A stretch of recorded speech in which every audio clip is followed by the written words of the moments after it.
বিচার সংস্কার নির্বাচন একসাথে চলতে হবে। এইসব কোন রকম টাল বাড়ানা বাংলাদেশের মানুষ সহ্য করবে না। ভূমিহীনরা যদি বাংলাদেশের নতুন যাত্রায় না থাকে, শ্রমিকেরা যদি না থাকে, কৃষকেরা যদি না থাকে, শ্রমজীবী মানুষেরা যদি না থাকে, তাহলে এই নতুন বাংলাদেশ কার? প্রফেসর ডক্টর মোহাম্মদ ইউনূস, আপনি কোন নতুন বাংলাদেশ বানাচ্ছেন? কিংবা আগামী দিনে নির্বাচনের মধ্যে দিয়ে যে ক্ষমতা আসবে, কোন নতুন বাংলাদেশে আমরা যাব? আজকে যে কোনো দেশের একটা বিপ্লবী পরিবর্তন, সেটা যদি ঠিক মতো এগোতে হয়, তাহলে তার প্রথম যে জায়গায় হাত দেওয়া দরকার সেটা হচ্ছে ভূমি সংস্কার ছাড়া কোন সত্যিকার পরিবর্তন হয় না।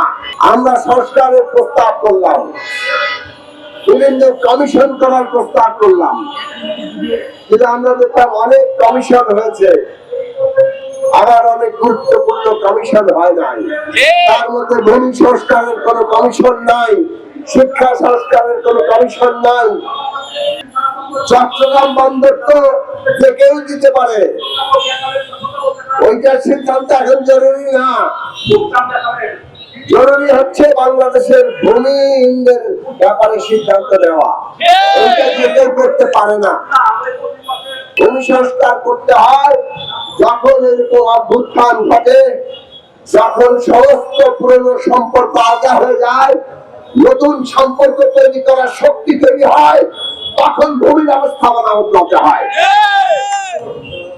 এই সরকারের এই জায়গায় হাত দেওয়া দরকার ছিল। তাহলে বাংলাদেশের মানুষের এই যে আজকে পরিস্থিতি, গরিব প্রান্তিক মানুষ, মেহনতি মানুষ, যারা শ্রম দেয়, যারা সম্পদ তৈরি করে, তাদের জীবনে একটা পরিবর্তন আসতো, তাদের জীবনে অভ্যুত্থানের প্রভাব পড়তো। সেই জায়গায় আমাদের যাওয়া দরকার, কিন্তু আমরা সরকারকে সেই শব্দটুকু আগ্রহী দেখতে পাচ্ছি না। আপনাদের প্রধান দায়িত্ব